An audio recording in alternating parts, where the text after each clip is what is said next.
As we embark on purchasing a condominium, there are quite a number of things that we need to consider in order to mitigate purchase risks.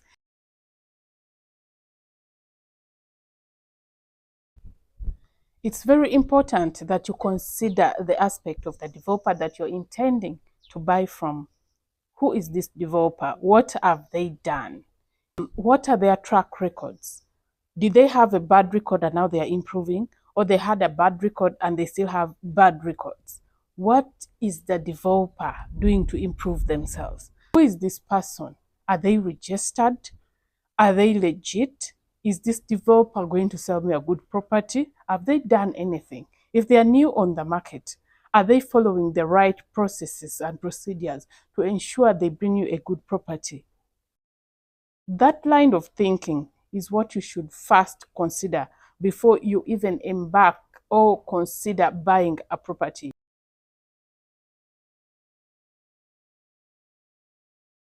The other thing that I would like you to take good consideration on is the aspect of agent or brokers that come to you selling condominium properties. The first thing that should come to your mind is, what is the intention of this broker that is trying to sell me this property? Do they really have my interest at heart, or they are just after the next paycheck? Are they after the next commission?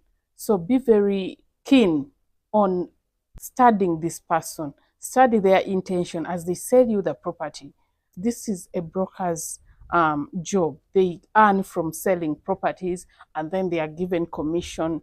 But you see, some brokers do not have your interest as a client at heart. So they will sell you anything. So if you've bought from this broker before and they sold you a good property, there is a likelihood that they will still continue to sell you a good property. Don't be hyped by a broker into buying a property that is really not good.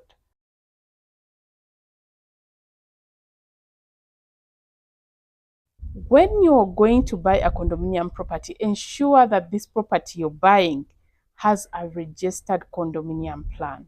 You see, any flat can be sold, and I can sell you a unit, an apartment, but is that property that I'm selling to you, is it under condominium system? Is it having condominium registered plan? Was it awarded condominium plan number? Because every registered condominium property has to have a registered condominium plan, and the plan number is what ensures that this property has been registered under the condominium plan system. What are the dangers of not ensuring that this property is actually a condominium registered property? Imagine buying a property thinking it's a condominium, and then because when you buy a property, an apartment, it becomes yours. Now you buy a property that is not registered, has no condominium plan, registered condominium plan, and then years on, or maybe after you've made payment, someone else comes and claims this is his property. He has never registered this property as a condominium. Why are you saying you've bought a property from here? You get. So if you're going to buy a condominium property, ensure that that property you're buying has registered condominium plan.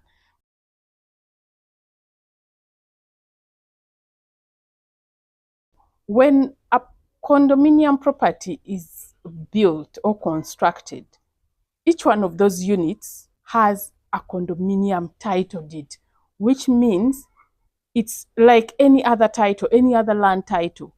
You can resell that property, you can put it to get a loan on it. It works like any other land title, yeah? So each one of these apartments you're buying has what is called a title deed, which belongs to the person who has bought that property. Now, who owns the land title on which this property is on, which is normally referred to as the mother title? The mother title is the land title that hosts that property, on which that condominium property has been developed. In condominium housing system, that mother title is owned by each and everyone who has bought a property or who has bought a unit on that condominium property. Each one of you has equal rights to that mother title. When the condominium property is developed and sold out, the developer no longer has ownership over that mother title. The mother title belongs to the people who have bought property or an apartment on that condominium property. So each one of you who bought a property on that particular condominium property has equal right to that mother title. Now here comes the tricky part. It's very important to know when you're buying a condominium property, ask to know whose names are on that mother title. If the mother title is not in the names of the directors that are selling you the property, then you should be skeptical about buying such a property. Ask this question. Ask to know whose names are on the mother title. Is it for the directors? Is it for the names of the condominium plan number?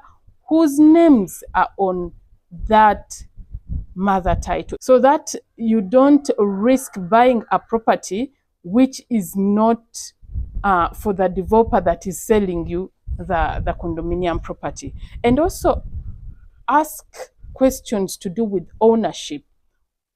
Is this mother title on a lease? Is it a freehold? Is it a milo land? Because if that property is on a lease, which means you are having ownership of the mother title for a specific period of time. Let's say the original owner of that property has given that property to the developer for 100 years, and you go and buy such a property which is on a lease. That means after 100 years, someone can come and claim back that property, because the 100 years that the original owner of the land has given the developer to utilize the property or to utilize the land has elapsed.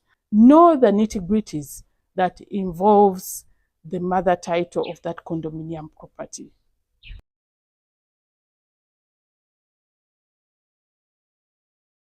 The sales agreement. The sales agreement holds so much weight. So if when you're given a sales agreement to sign or to look through, ask questions to do with the quality, especially for people who are buying off-plan. Ask questions to do with the quality of the installations that are going to be placed on that property. Ask to be shown samples of probably the toilets that are going to be installed in that property. Nitty-gritties of what is going to be installed in that property that you're intending to buy. Take pictures so that later on when that property is constructed, you don't fall a victim of poor installation. You find you're using a door handle and within 2 days, the door handle is broken or it's no longer functioning. So such aspects, ensure before you sign the sales agreement, you have these questions answered.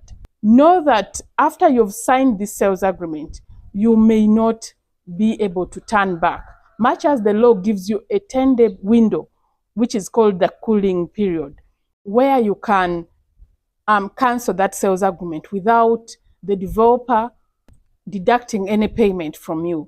For example, if I sign the sales agreement and then within 10 days I notice that no, I cannot go ahead to buy this property, I would like to cancel the sales agreement. The law gives you 10 days window on which you can cancel that sales agreement. Know every nitty-gritty that has to do with that sales agreement. After the developer is out of the property, what next? How are we running the property after the developer is out of the management of the property? The sales agreement gives you the opportunity to include everything that you want to know, or what you want included as per what you're being sold or as per what you're buying. So before you sign the sales agreement, ensure the intentions of your purchase are included in that sales agreement, because that will act as a backup for you in case anything goes wrong, in case you reach handover and then the property that you're being given is not what was promised.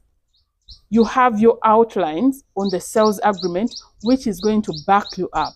So the aspect of the sales agreement, don't ignore it so that you don't fall prey to word of mouth later on, within your purchase.